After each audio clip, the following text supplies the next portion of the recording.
So do you really need social media to sell real estate?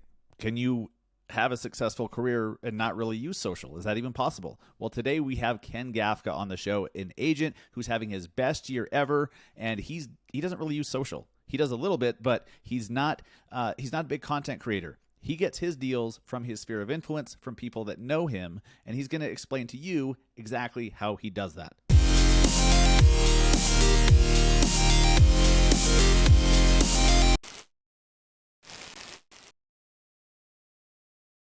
What is up, everybody? Welcome to episode 244 of the Massive Agent Podcast. I am your host, Dustin Brohm, an agent in Salt Lake City, Utah, and founder of the Massive Agent Society Coaching Group. Hopefully, you guys took advantage over the last week. The society has been open for registration, and as of today, it's now closed. We kept it open for 1 week.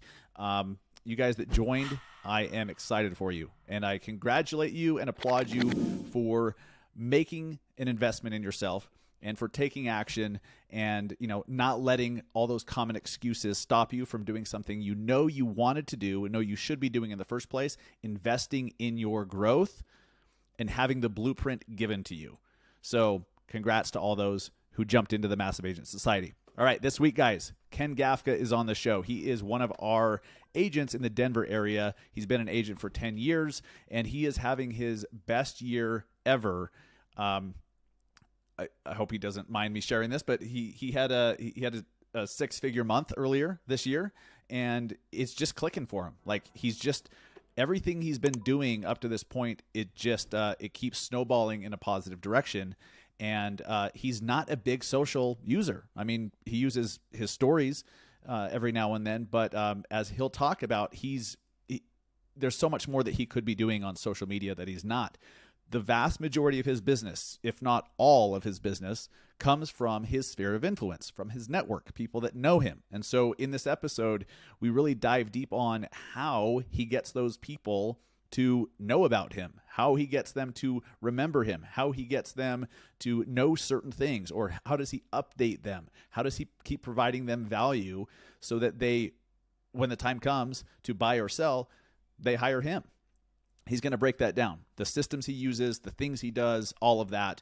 And, Ken is somebody who came into real estate after having a very successful career outside of real estate. He was a senior level executive at AT&T for years, and real estate is kind of his second career. And, so he's kind of had to reinvent himself, which was not always easy, as you'll hear. He struggled just like everybody else, but he's really become very successful and has some future plans, which I think are awesome that he's working on. So we're going to jump into that here in just a second. Quick shout out and thank you to Follow Up Boss, our sponsor of the show. They provide not just the best CRM in the industry, but I like to call it a business growth platform. Okay, they have all the systems in place to not just keep track of your contacts and send email blasts.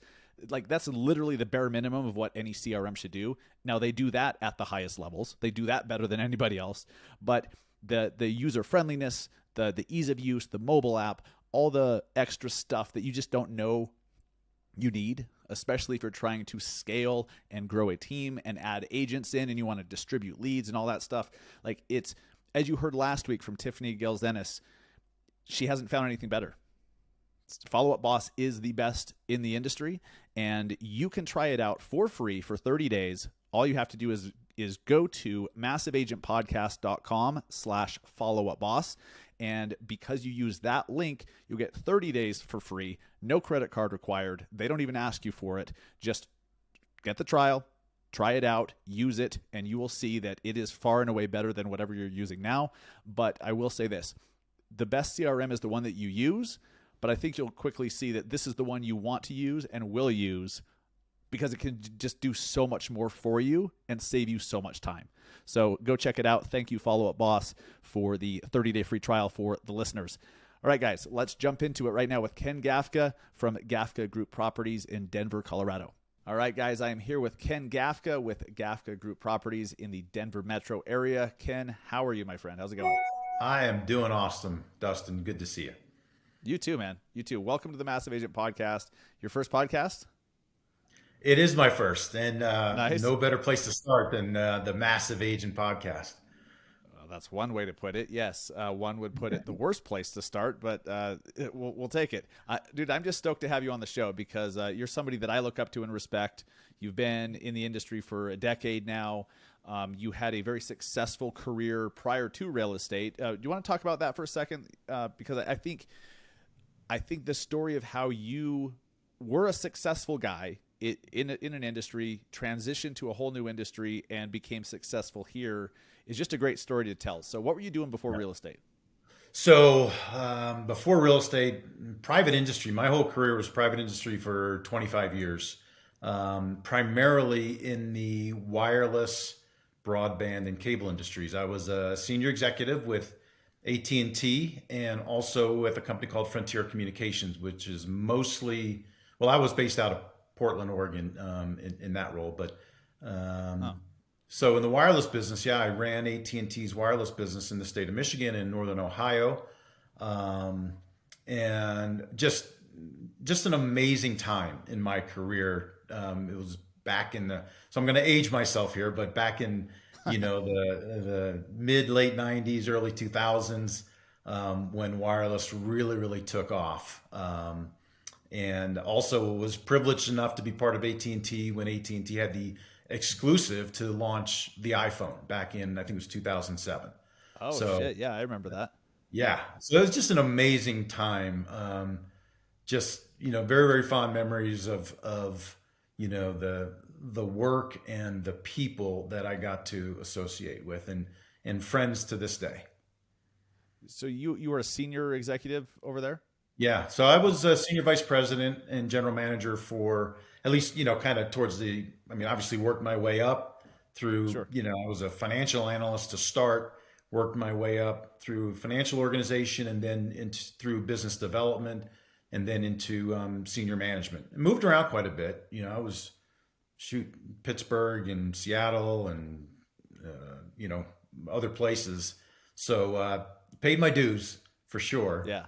But again, it was a wonderful time in my career, and then kind of finished up with Frontier Communications as their senior vice president GM for the state of Oregon and Northern California. So I went down to about Sacramento area and ran their cable and broadband businesses there up to about 2010, Okay. So 2020. I assume, like most agents, you grew up always wanting to be a realtor when you grew up, right? It Um, was always a dream of mine. Yes. totally. Yeah. Yeah. Yeah. You were doing your second grade presentation in front of the Yeah. class saying you. I was just paying my dues in the executive ranks of of private industry before I felt like I was Yes. qualified enough to be an agent. Yes. Yes. So what brought you over? You're a high level executive at a very well known publicly traded company. What brought you into real estate? Um, so really, it was I had reached a point I think in my career where I was burnt out on the corporate world. Oh, Number one, I was really feeling that it was becoming very stressful, less strategic and more tactical in terms of what I was doing on a daily basis, and it was no longer fun and challenging in a way that I wanted it to be challenging. So it was just kind of time to do something different, and I yeah. decided that I wanted to do something just for me. I mean, 25 years leading people, managing people. Um, it, it's tough, and so I just wanted to wake up in the morning and worry about kicking myself in the ass to do what I needed to do to be Mm, successful. And we kind of bandied about a couple of things, and then my wife brought up real estate. She said, "Why don't you try that?" And I hadn't even thought about it, right? And I was like, "Well, that's kind of interesting," because we had just moved to Colorado, and I mean, I just love Colorado. Love the Colorado lifestyle, all that stuff. So it's kind of like, yeah, I'll give that a shot, and so I left my executive career, focused full time on studying for my license. My son was playing AAA hockey at that point, so I was driving at different places around Colorado to take them to practice and all that. And so I would take them to practice, and those were usually 3-4 hour practices. And I'd sit at a Starbucks and study, watch videos, take tests, study, and knocked it out that way. Oh, that's awesome. That it's always cool to hear the grind, if you will. That, you know, Yeah. everyone has their own story. No one gets into real estate and just everything clicks. They know everything. They're a master. There's always a learning curve. There's always struggle. Right. So to talk about that transition from being an employee of a company, I mean, you're in a leadership role, but you're still an employee. You have Yeah. your role, your duties and everything, to now being fully 100% responsible for everything. What was that transition like? Oh, let me tell you something. It was, this is probably the part I didn't really think through initially, No one right? does. I had, Yeah. I'm a pretty confident guy, so I just like, okay, I'll try real estate, and I was confident I was going to be successful and all that. But as I made the transition, first of all, throughout my 25 years in the corporate world, I never sold anything myself. I never carried a quota. I never worked on commission, right? I always had a salary and bonus kind of deal. That was always my setup. So, going into real estate, it doesn't work that way, right? You're 100% commission, and you gotta, produce before you get paid. So, that was a little kind of like, okay, this is different. I'm used to, every couple of weeks paycheck comes in, gets deposited in the bank, and you got money. Well, it doesn't work that way. No. And I'll tell you, it was especially tough for my wife, right? Because Oh, sure. I'll be honest. I mean, we led a very nice lifestyle, as I made my way through the executive ranks, and then going from that to, honey, where's the paycheck? It was tough, and she was so supportive. I give her all the credit in the world for, being patient and supportive through this transition. And it certainly didn't happen overnight. The other thing I didn't really think through was we had just moved to Denver when I made this transition. I was here 6 months, I think, and Oh, is made the that all? transition, into real estate, Okay. and didn't know a soul, right? And so, I mean, what is this business? This is a relationship business, and I had zero relationships because when we had moved to Denver, I was in a virtual role still in my corporate life and worked from home. I didn't have a team here in Colorado. So, once I started, I got my license and like, okay, shoot, how do I get business now? That was not part of my initial thought process, right? It's just get my Right. license, go do real estate and, blah, blah, blah. And so, I had to figure all that out. And I immediately then, started joining organizations, attending events, and just networking like crazy, because I knew that's what it was going to take to start to build my sphere and to build my business. Were you taught to do that, or did that just kind of make sense to you? Like, hey, I don't know anyone. I need to know people. Here's where the people are. And how did you figure that part out? Because you're right now, you're literally giving a master class on what to do if you're in real estate and you move to a new market. Yeah, I was, well, I don't know. It kind of just made sense to me, right? I mean, I kind of thought of, and I tried a lot of different things. Listen, I went door knocking. I, did a lot of different things and quickly found out, a lot of those things were not sustainable for me. I wasn't going to go, pound the streets and door knock for the rest of my real estate career. I wasn't going to call expireds and, FISBOs. I mean, that's not like, that wasn't going to get me up in the morning to think about doing that crap. Right. So, it was, I love building relationships. I just love the interpersonal connection. And how I started was I started to leverage my executive network of people who I knew in, the wireless and telecom space across the country. and just some of that through LinkedIn, and just said, hey, here's what I'm doing now. I'm pretty widely connected to some, a lot of executives across the country who might that lives in Colorado or is moving to Colorado or moving from Colorado that I could help with their real estate decisions. So I kind of started there, and then also networked into one of the first where I got my first deal, which happened within I think 30, 40 days, which was, Oh, wow. yeah, which was That's fortunate awesome. for me. But Yeah. I joined, I figured, okay, how can I join a group? And again, it was what's going to be sustainable for me, because I got to develop relationships in whatever group I'm going to. I don't want it just to be, I'm going there to see if I can drum up some real estate business. So I joined a group that basically was a mentorship group for entrepreneurs and business startups, because I figured I could lend a lot of my corporate experience and my experience, building teams, scaling a business, that kind of stuff with, entrepreneurs and startups. So that's the organization I joined, and it was rewarding because I was giving back, based on Yep. what I had gone through in my executive career. And through the relationships that I developed with other local executives who were also volunteers and mentors in that organization, they, I connected with them, and my first deal was through one of those folks who was a co-mentor with me. That's awesome. Yeah. So you had some success relatively quick, showed that what you were doing was working. Is that kind of where the bulk of your first deals were coming from? Is all your networking efforts, or did you start to bring business in other ways?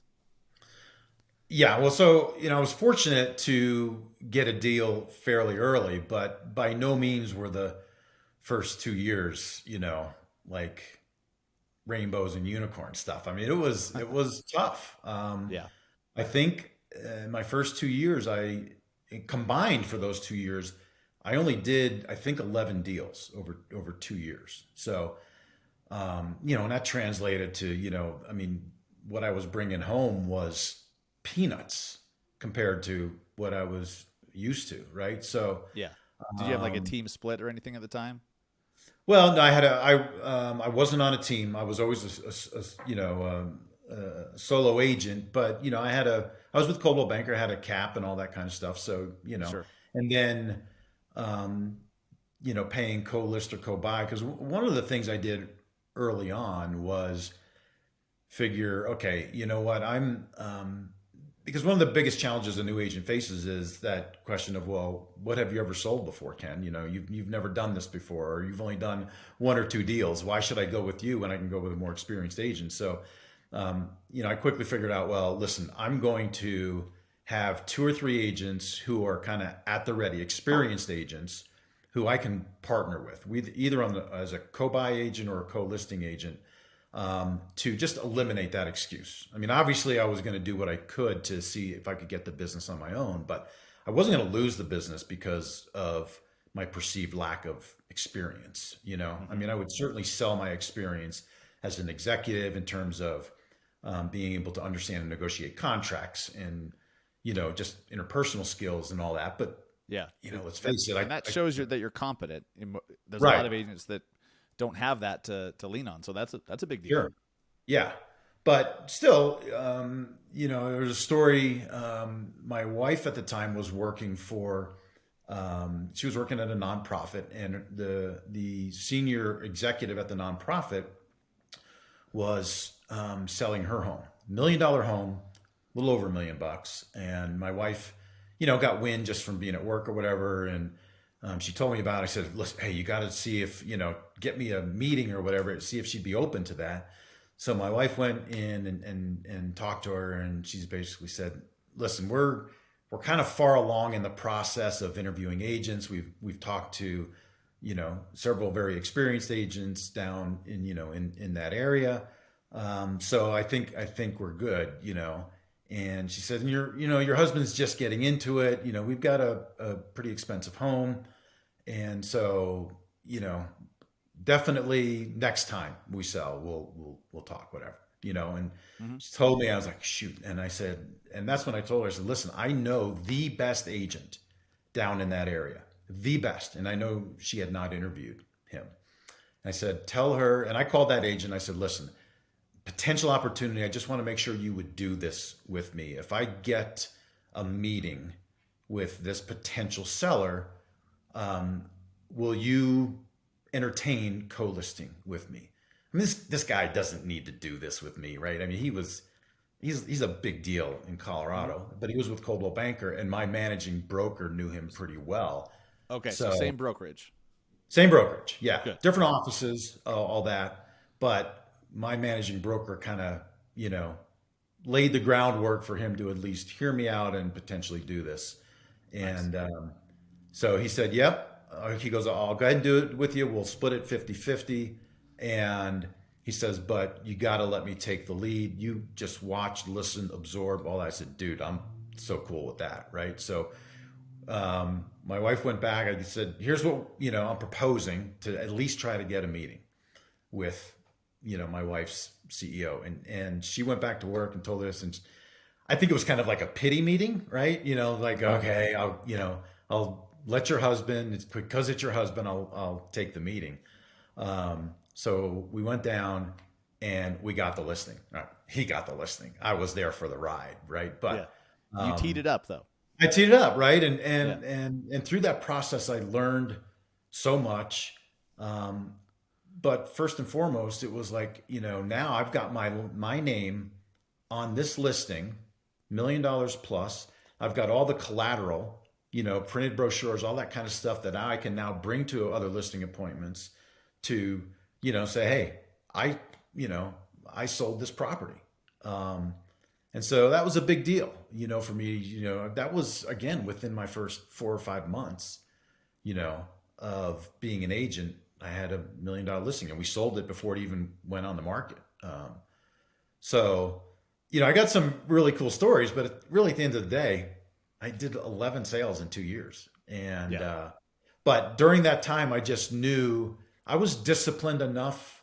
Um, I think just from my experience from leading sales teams, like I said, I'd never sold anything, but I had been, a sales director, a sales manager. I led sales organizations. I knew what the daily grind was to prospect, make those calls, steward your customer base, all that kind of stuff. So I knew what I had to do. I knew I had to grind every day and reach out and just every day try to expand my sphere and remind people of what I'm doing now versus Ken, the telecom exec guy.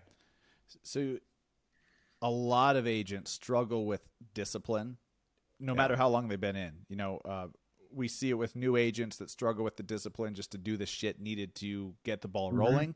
And then once you've had a certain level of success, the discipline to keep doing income producing activities to Right. keep the ball rolling, right? Yeah. Doesn't sound like you had much of an issue with discipline, but what was the hardest part of your growth phase? So, I mean, I'm not going to say I didn't have an issue. I mean, I think we all struggle with that. Some are better than others of kind of convincing yourself to do it as opposed to make excuses to do other things that are not productive. Right. So, Yes. I'm pretty honest with myself when it comes to that kind of stuff. But what was one of the weird things that I didn't realize initially as I was, my first couple of years was I was letting my own biases interfere with my interactions with clients, Oh, okay. particularly on the buy side of things. I've got a certain kind of style of house that I like. A certain, I don't like older homes only because I've lived in older homes and just the amount of work, that they take and the money pit they can be, Yeah. you know. And so I found, and like I said, I didn't realize this initially, but I found that was coming through in as I was doing showings with clients, you know, my bias on some of that stuff. And, It's like, okay, how come we're not, they're not making any offers? And, I would kind of go through my interactions. I'm thinking, you're talking them out of it. You're convincing them not to buy this house because you wouldn't, you know? Right. And it took me, to be honest, a couple of years to really weed that out of my client interactions. And to really be more, non-biased, educational, but at the end of the day, every client has different wants and needs. They have different likes. They just, it's not my place to, kind of point them towards a certain type of house or style of house or anything like that. Right. It's just be objective in, my communication with the client. Well put. I mean, I've had clients that hated new homes because in their eyes, they had no character, right? Right. So they wanted something built in the 1890s in downtown Salt Lake City because it had character. And, like I'm with you. I was like, well, shit, character means money pit. Right. But yeah, that's interesting. I wonder how many agents listening just are doing that and have no idea. And hopefully now that you've mentioned it, that they can audit themselves a little bit. I mean, we all have those biases. We all steer Right. our clients somehow, some way. And sometimes that's to their benefit. Oftentimes it's to their benefit when they tell us what they want, what their situation is. And you're like, well, okay, well, here you go. This fits it over here. But yeah, I could see how that could negatively affect everything, Well, just your own excitement about a house, right? I mean, it's just like, and that's where I found, I mean, it's a fine line in educating a client, on an older home, what could be behind the walls in terms of, some older wiring or, non-existent insulation or anything like that, right? the But knob and tube. And yeah, all that kind of stuff. But that, again, that's all fixable, right? And you shouldn't allow that to dampen your excitement about a home, if your client's excited about it. Yes. And I think that's kind of where I needed to be, is like, okay, I still want to educate, but I want to do it in a way that's not perceived as, kind of sharing my bias. Right. Right. I think that's important. And I'm glad you brought that up. I want to fast forward a bit. This last year, or this current year and last year, some of your best years in real estate, right? I think you said you're on track for your best year ever. What do you credit that to? You and I, we've been working together, partnered together for a couple of years now. And, I wasn't able to really see what you were doing, for the previous 8 years. But, it seems like it's really clicking for you. What do you attribute that to? Well, it's my most of my business comes from my sphere at this point. It's almost entirely referral based. Whether it's past clients, whether it's friends, family, my professional network, whatever. So, and that is my number one source of business, and it's what I focus on in terms. I keep in touch with my sphere. I almost to the point where I look for excuses to contact my sphere.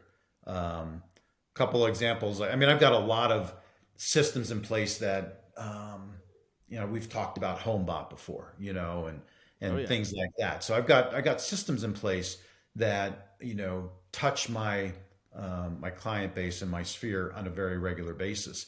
But I also try to look for, like I said, excuses to reach out to them. And one thing that I've done several times is I saw something come through. It might have been on Twitter. I don't really exactly remember, but it was a drive to collect paint cans. It's like everybody's got paint cans in their house, right? And just like, what the hell do I do with these things? And they just keep piling up.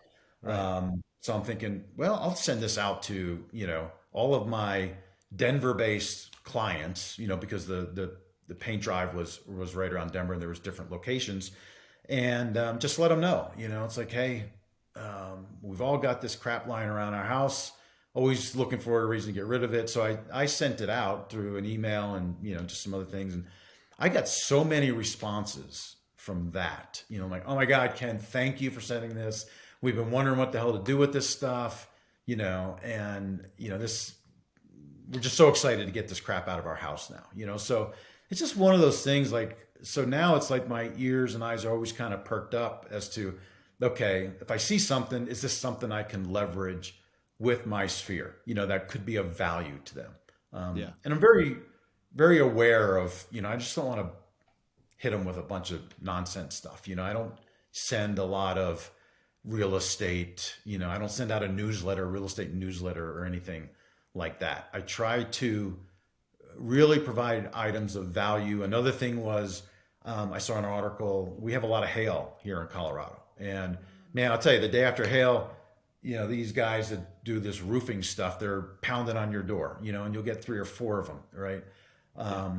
Well, there was a whole big article about roofing scams, related to hail and all that. So I sent that out, to my sphere, and, they were all like so appreciative to know that, hey, watch out for, this stuff, because most people are, somewhat trusting, and, I mean, some of these guys that knock on your door can be pretty convincing, and what's the harm of them hopping on the roof and just taking a look, right? Right. But that just opens the door to some bad stuff sometimes. Yeah.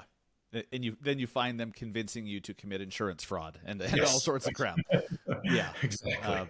Ridiculous. Yeah. So I think most agents that I talk to, every new agent I talk to, I ask where their last 5 deals came from. Almost all of them, whether they're brand new or they've been in the game for 30 years, sphere of influence. Yeah. They're getting business from the people that already know them. So how are you getting in touch with your sphere of influence? How are you getting, like the paint can collection thing? Like, how did you get it out there to them? Do you have like an MVP Facebook group? Is it just an email blast? Do you reach out individually? How do you connect with your network? Yeah. So within my CRM, I've got all of my past clients, my associates, whatever. And my entire sphere of influence is in there, and I've got it segregated by whether they're based in Colorado or outside Colorado. I've got it segregated by A, B, C, and D, right? So, and then I just, so I've got all of their emails, most of their phone numbers, obviously. And so, as stuff comes up, I'll kind of make a decision like that paint can. Okay, this is just pertinent to my Denver based, folks. Yeah. So that's, I'll get that subgroup, shoot out an email with a link or whatever, and do it that way. Hail fraud or roof fraud, whatever. I mean, that's something that can apply anywhere, right? It's not just, doesn't just happen in Colorado. So I sent that out to, my entire base. And, I usually send it to my A, B's, and C's. My D people, I'm always looking to either move them up or move them out. So I don't send them that kind of stuff. I'm more working to see if I can engage them a little bit more than they've been engaged with me in the past. And so that's kind of what my focus is with my D clients. Got it. So, that's what I'm doing. And then, like I said, I've got different, I've got a service that does handwritten cards here in Denver. So I provide them a mailing list. Once a year I go and sit with them, pick out 4 different cards that they send about every quarter. I've got my signature on there. And usually I try to send out something that's, a card that's humorous around, maybe a generic holiday or a season or whatever. And so that's just another touch point. The HomeBot's another touch point. The stuff I send out is another touch point. I try to pay attention to anniversary dates of buyers and sellers, and that creates another touch point. And then lastly, I'm always texting them to sit. Let's sit down and have coffee. I love sitting down with my clients and having coffee and just seeing what they're up to and maybe how I can help them. What you're doing projects at the house. Hey, don't forget, I've got an extensive Rolodex of contractors and service providers that if you're ever looking for somebody to do tile or wood floors or carpet or roof or whatever, and you don't have anybody, just hit me up. I'll send you a couple referrals and, help you out in that process too. So I'm Great. always trying to just be a resource for Yes. my sphere. Yes. And I can tell with, how when certain things come across and you're like, oh, that would be great to tell my people about, it shows that you're just in that frame of mind. You're always looking for value. Like you're always looking for things that they would find valuable, helpful, entertaining, enlightening, educational, whatever. Yeah. And that's good. How big is social media with staying in front of your sphere and your network? I don't think I'm not sure really how much of my sphere really follows me on social media, to be honest with you. Yeah, fair enough. Yeah, I mean, I'm fairly active on Instagram. I'm fairly active on LinkedIn, somewhat on Facebook, right? But social media has not been the source of my business. I think I'm active on there because I truly believe that it's a validating point, right? If people, regardless, if I get referred to somebody, I mean, that's probably the first place they're going to look up is, whether it's LinkedIn or Instagram or something like that. They'll Google me. So I do want to have a strong and regular presence on social media, but it's not what's generating my business. Now, I think that's an area that I certainly have a ton of room to improve on. And I think it's an untapped area for me to grow my business beyond where it's at right now. Definitely. I'd agree with that. I mean, you're great on camera. You're a great communicator. You have a ton of credibility and knowledge, and you just have so much to share. And video on the internet is just that's where you get people to see it at scale. Yeah.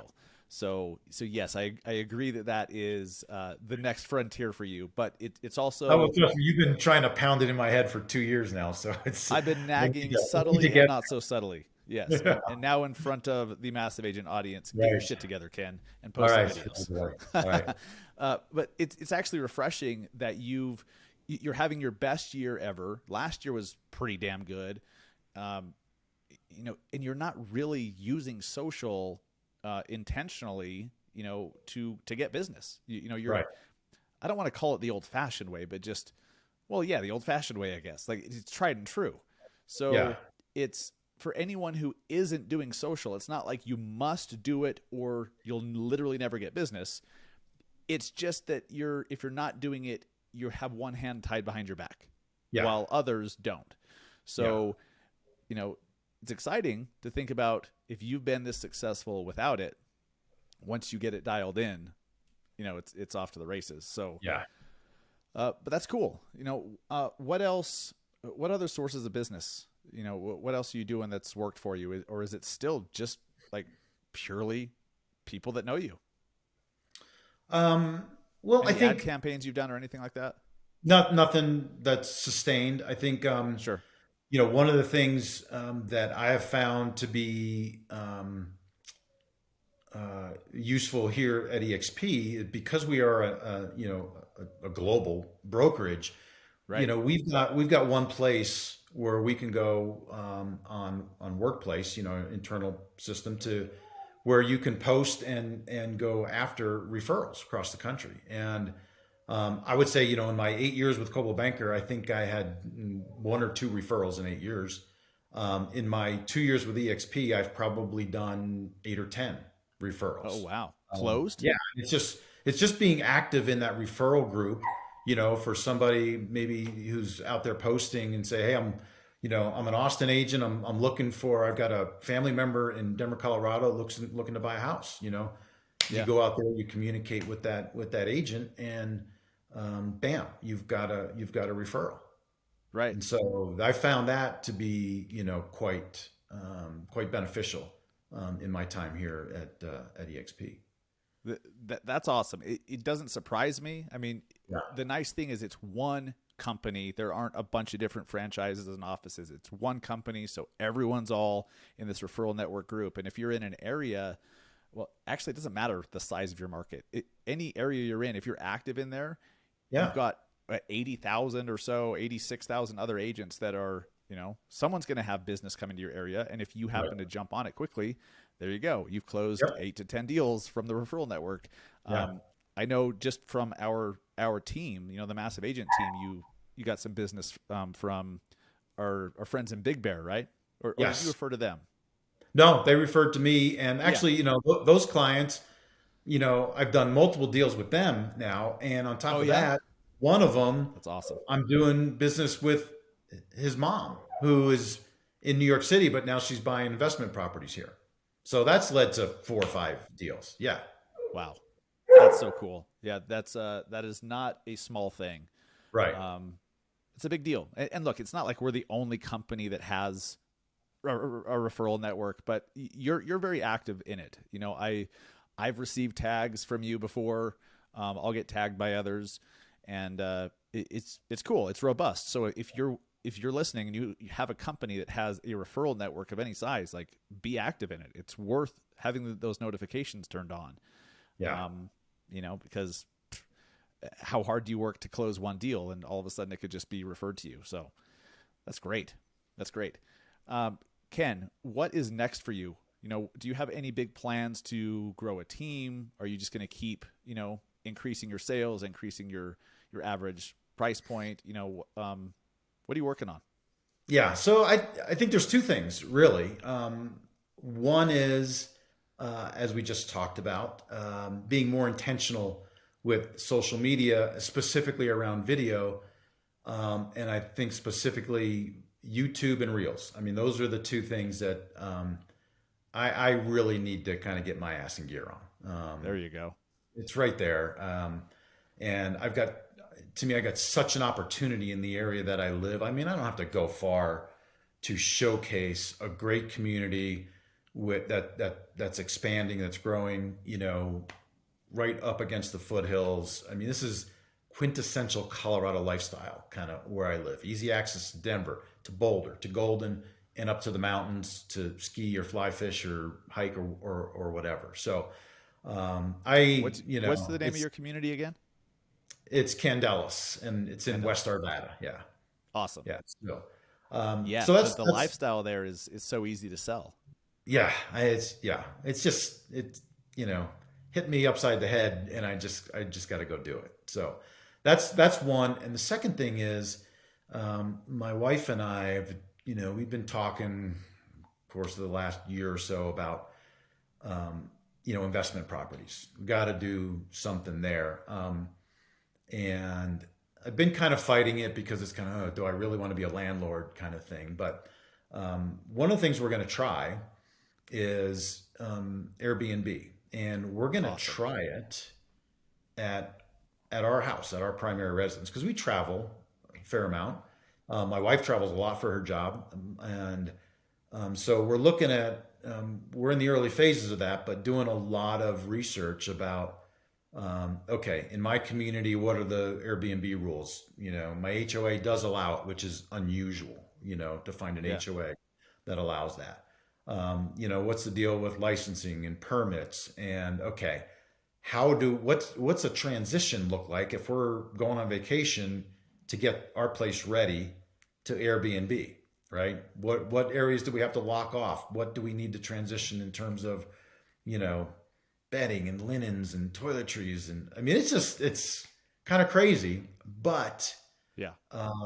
eventually we want to buy a couple of properties that we can Airbnb, but we figure, okay, before we jump in and invest, big money into that, let's learn the process. Let's learn how to market it. Let's learn, the operational aspects behind it, so that, number one, if we like it and we find it profitable, then we can turn around and go buy a property and be that further ahead of the game, as opposed to just experimenting, right?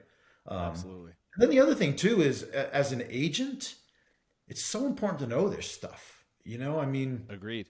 so many buyers out there, investors are like, yeah, I'm looking for an investment property so I can Airbnb, and one of the things I just learned, here in the Denver metro area, most communities, you can only Airbnb your primary residence, right? Okay. Because it's just fairly highly regulated. But in Arvada, you can Airbnb up to 3 non-owner occupied properties. So I could go buy 3 properties in Arvada and Airbnb them. Don't have to be Yep. my primary residence. I didn't know that, 3 weeks ago. Yeah. So now, and I know that, Denver doesn't allow that. I know Lakewood. I know a lot of other communities that don't allow it. So, if I've got an investor client who, wants to buy some properties to Airbnb, now I've got that knowledge and that education, right? And it's so important to have because let's be honest, most agents, they don't know Airbnbs and what the rules are and how different cities and communities treat those. And, so it's a value add for my client base that most agents don't offer. Agreed. And, go stay in an Airbnb for a month and you'll Right. learn a lot of things that Yeah. that you need to do or not do as the host or the owner Yeah. of the property too. I mean, I'm still living in this goddamn Airbnb and I'm learning all sorts of things not to do. Like, don't go cheap with the silverware and the pots and Right. pans and the appliances. Like, Yeah. unbelievable. But that's key. And I didn't know that about Arvada. So, are you familiar with Airbnb arbitrage? That term? Yes. Yes. You rent a property and then Airbnb it. Yeah, that's interesting. Yeah. As long as the numbers work and obviously the person who you're renting from, it's all got to be in black and white and everything. Yeah. But some of them don't care. They're just like, Right. hey, as long as you take good care of the place and pay the rent on time, then we're good.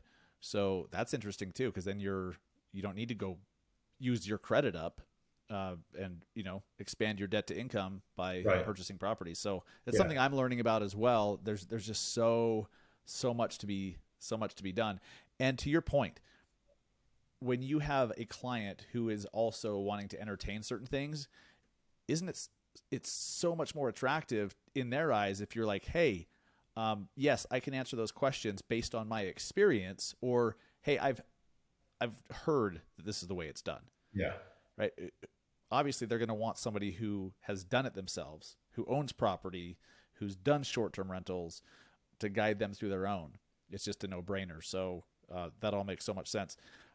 Ken, that's exciting. So keep us updated on how that goes, because it's quite a journey. It's cool. I will. And hey, it's also, maybe an opportunity for video, right? Document kind of Absolutely. my process of learning and executing on an Airbnb, Absolutely.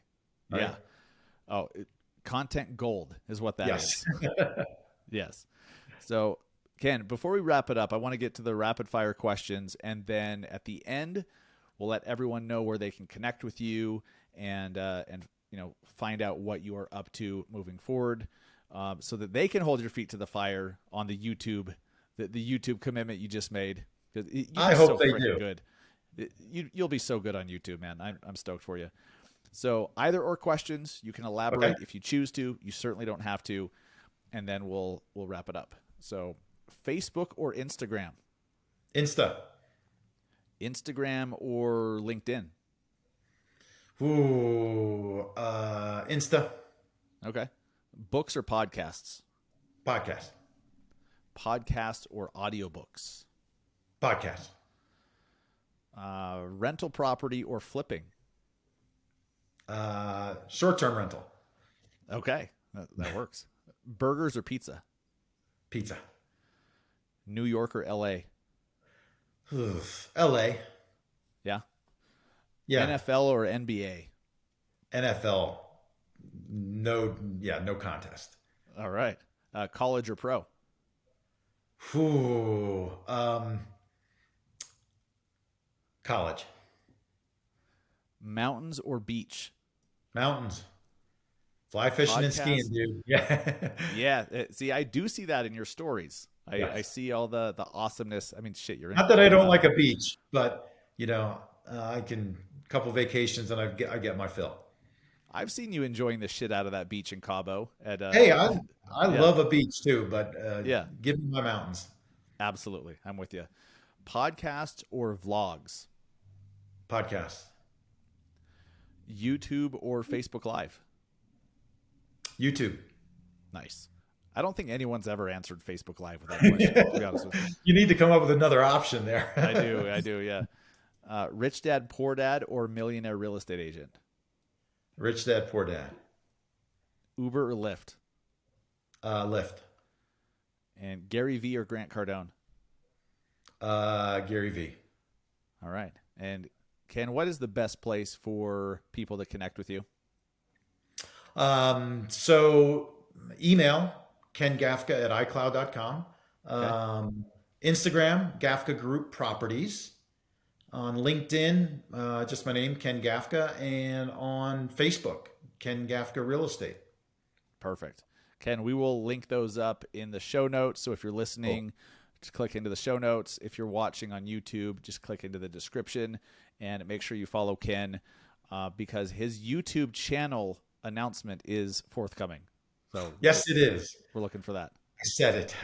Oh, I love it, man. I love it. Ken, thanks so much. This is good stuff. It's really cool to watch you grow and dominate. So just really appreciate you sharing your wisdom. Dustin, it was a pleasure and an honor being on the best real estate podcast there is out. Yeah, buddy. Thanks, man. All right. All right, guys. I think you can see now that social media, while it's hugely important, you can still have success without using it all the time. All right. Now, I still think you should, and Ken agrees. He has plans to use social and YouTube, especially, a lot more than he has been. It's just it's the next frontier that he hasn't explored yet, but he still had a shitload of success. So can you. All right. There's so many different ways to attract business. Social media is just a hack. It's a cheat code. It's a way to reach a ton of people for free, and it just works. But it's not, if you're not using social, you can't use that as an excuse. There are other ways of getting business. You just have to go out and get it and follow the blueprint of people like Ken and others who aren't really using social all that much, except for maybe personally, and they're still doing quite well. You can too. It starts with deciding that you can be successful, deciding that you will be, that you should be, that you deserve to be. Right? So much of success in business and in life comes down to confidence. Confidence is absolutely everything. Everyone on our team who is, selling 100 plus homes a year, they have a high level of confidence. They believe that they should be earning the income that they're earning. They believe that that's their average, right? Like that's just the level that they operate at. Of course, they're going to sell 120 homes in a year because that's just what they do. They've decided that it's possible and then decided that that's who they are. So that's when you decide that that's how you are, that's just how you operate subconsciously on autopilot. So if you guys are not operating at the level you want to, look at the programming within your mind.